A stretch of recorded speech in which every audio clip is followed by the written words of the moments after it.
ठीक है, chapter 8। Example 16 में क्या गिवन है उसको देखते हैं पहले हम। Hemisphere is constructed on a circular base if is constructed on a circular base if radius of base is increasing at a rate of 0.5 centimeter per second rate at which volume। ये कह रहा है circular base पर hemisphere constructed है, इसका मतलब hemisphere उल्टा रखा हुआ है, इसका मतलब ये है। ठीक है, सर्कुलर बेस है नीचे, उसके ऊपर हेमिस्फीयर कंस्ट्रक्ट किया हुआ है। अदरवाइज हम कई बार सीधा भी ले सकते हैं ना, एज ए बाउल। हमने बाउल को मतलब उल्टा रख दिया तो वो हमारे पास क्या बन गया, एक ऐसा हेमिस्फीयर जो कि कंस्ट्रक्टेड होना सर्कुलर बेस। अब ये कह रहे हैं जो रेडियस है बेस का ये इंक्रीज कर रहा है eight a rate of 0.5 centimetre per second. तो D R by D T आपको दे दिया 0.5 centimetre per second. Find rate at which volume of sphere is increasing when radius is 10। हमें क्या लेना है, rate at which volume is increasing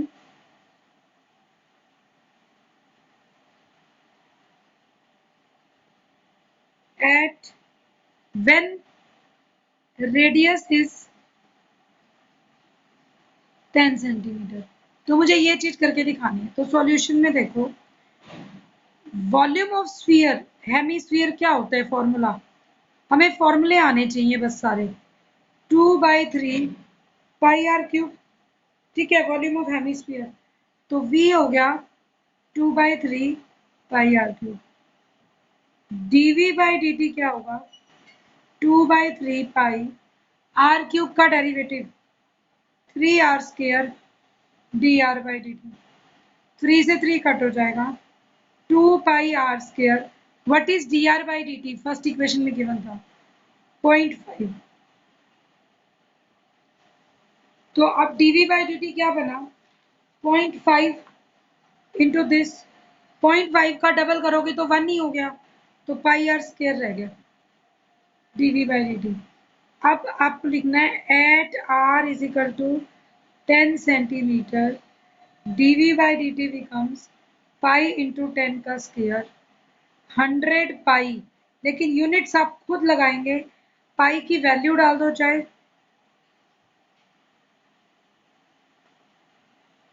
three 3.1428 ये बन जाएगा 314.28 सेंटीमीटर क्यूब पर सेकेंड। ठीक है, नेक्स्ट देखो, एक तो आपका ये क्वेश्चन था, एक एग्जांपल 17 भी देखो। Two equal sides of isosceles triangle with fixed base B. दो इक्वल साइड्स हैं आइसोसेलेस ट्रायंगल की जिसका बेस क्या है, फिक्स है। ठीक है, तो अब आपको यही पढ़ना है इन क्वेश्चन में, कौन चीज चेंज हो रही है कौन फिक्स है। एक आइसोसेलेस ट्रायंगल है A B C, equal sides हैं, फिक्स बेस है। तो इक्वल साइड्स दोनों एक्स एक्स मान लो, ए बी और ए सी, बेस फिक्स है इसको बी मान लेते हैं। ठीक है, are decreasing at a rate of 3 centimetre per second. Two sides are decreasing at rate of 3 centimetre per second. अब मैंने अगर साइड को x माना, ये डिक्रीज कैसे कर रही है और आप कह रहे हो कि डिक्रीज कर रही है, इट मीन्स देखो बनेगा तो आइसोसेलेस, बेस तो वही है जो सेम है। अगर मैं दो इस बेस के ऊपर दो इतने लेंथ की रखती हूँ तब भी आइसोसेलेस है, थोड़ी सी कम लेंथ की रख दी तब भी आइसोसेलेस है, बस इक्वल लेनी है ना। थोड़ी और कम लेंथ की रख दी, बेस उतना ही है तब भी आइसोसेलेस है, थोड़ी और कम लेंथ की कर दी तब भी आइसोसेलेस है। मींस ये लेंथ चेंज हो सकती है, आप कितना भी बड़ा और छोटा बना सकते हो, सिर्फ ये है कि जो दो साइड लेनी है वो इक्वल। बेस को इसने बोला हमें चेंज नहीं करना, तो बेस हम चेंज नहीं करेंगे, बेस जो गिवन है वो वही रखेंगे। ठीक है, तो इसका मतलब D x by D T आपको गिवन है और वो कितना है 3 सेंटीमीटर पर सेकेंड। आपको ये दे दिया गया 3 सेंटीमीटर पर सेकेंड। डिक्रीजिंग है तो हमें पता है वो नेगेटिव होगा, वो जहाँ जरूरत पड़ेगी हमें अपने आप ऑटोमेटिक क्लियर हो जाएगा। वॉल्यूम भी डिक्रीजिंग ही आएगा। अगर वॉल्यूम पूछा है, एरिया पूछा है, एरिया भी डिक्रीजिंग आएगा। अब इसने कहा how fast is area decreasing.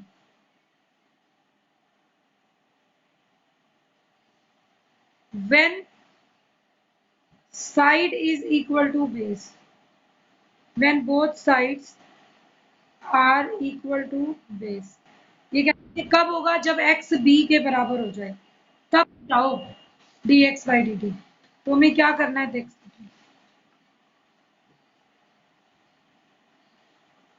देखो, हम क्या लिखेंगे? ये ट्रायंगल मैं दोबारा ड्रॉ कर रही हूँ आपका, a b c, this is base b, these are two sides x। ठीक है, ये दो साइड्स दी हुई हैं आपको x। अब यहाँ पर क्या बोल रहा है देखो, मुझे अगर इसको सॉल्व करना है तो इसका एरिया लेना है। एरिया लेने के लिए तो मुझे कोई परपेंडिकुलर डिस्टेंस चाहिए, बेस और हाइट। मैंने इसको d दे दिया। वी ऑलवेज नो दैट कि आइसोसेलेस ट्रायंगल में जो परपेंडिकुलर लेते हो वही मीडियन का काम करता है। तो ये भी b/2 और ये भी b/2, हाफ हाफ होगी।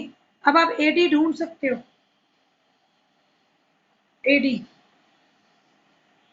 AD is AB square minus BD square root. ठीक है, AB कितना है? x square minus B square by 4। ये आपका AD आ जाएगा। ठीक है,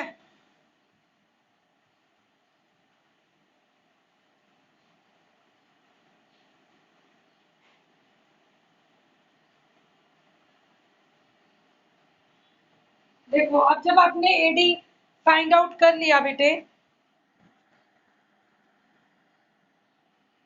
ये आपके पास AD आ गया। जब हम AD फाइंड आउट कर लेंगे तब हमें क्या करना है? AD फाइंड आउट करने के बाद एरिया ऑफ ट्रायंगल, जिसे A मान लेते हैं, क्या होता है? हाफ इंटू बेस कितना है? B इंटू हाइट कितनी निकाली आपने? AD, x square minus B square by 4। इसको सॉल्व कर लें, एलसीएम लेंगे तो 2 बाहर आ जाएगा, half B 4x square minus B square by 4। Next step में 4 स्क्वायर रूट से बाहर आके 2, तो 2 और 2 1/4 B 4x square minus B square. This is area. अब मुझे पूछा जा रहा है D A by D T, rate of change of area. 1/4 x किस रेट में होगा? तो b कांस्टेंट है as it is.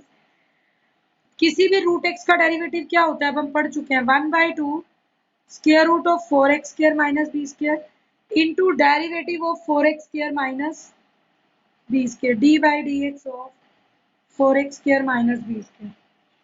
1/4 b/2 4x square minus B square.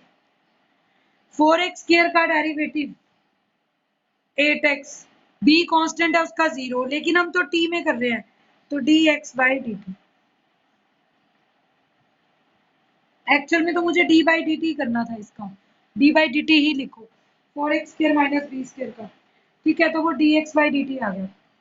अब 4 2 8 और 8 कट हो गए, आपके पास बच गया bx by 4x square minus B square square.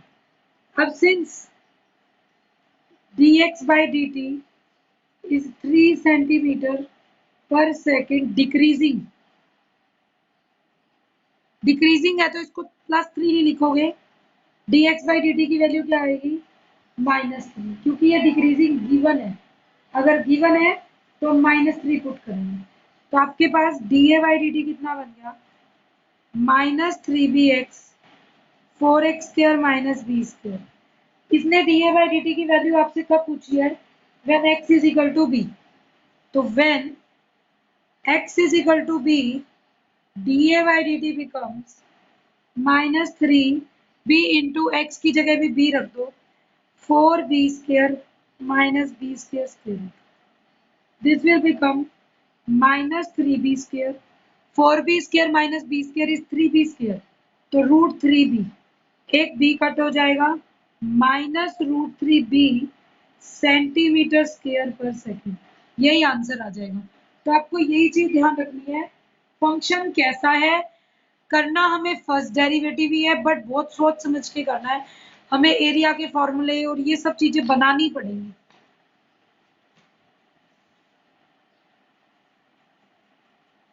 Next देखो, example 20। Water is running out of